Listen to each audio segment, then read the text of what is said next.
Jeshi la Polisi Morogoro limewakamata watuhumiwa 5 kwa tuhuma ya kusababisha kifo cha Hamza Malingumu Hussein mwenye umri wa miaka 20, mkulima na mkazi wa Kilosa.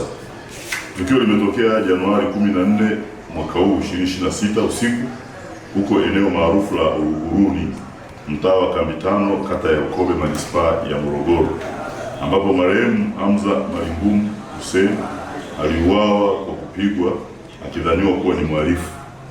Awali marehemu alikuwa akiishi kwa mjomba wake huko eneo la Uzunguni, mtaa wa Lukobe Juu, ikisemekana kuwa ana changamoto za afya ya akili, ambapo siku ya tukio alikosea uhakika na kwenda kugonga mlango wa nyumba nyingine ambapo alitiliwa mashaka kuwa ni mhalifu.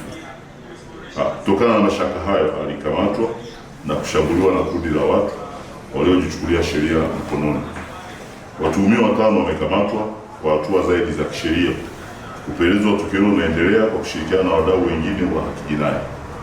Waliokamatwa ni Ibrahim Sadik Ibrahim mwenye umri wa miaka 36, mkulima na mkazi wa Lukobe; Idrisa Mohamed Hamis mwenye umri wa miaka 35, huyu ni fundi ujenzi na mkazi wa Lukobe; Lucas Alois Shirindi, umri wa miaka 38, mkulima na mkazi wa Lukobe; Athmani Masumbuko Said mwenye umri wa miaka 35, mfanyabiashara na mkazi wa Lukobe; na Mohamed Runyango, huyu ni ana umri wa miaka 41, ni afisa usafirishaji, mkazi wa Lukobe.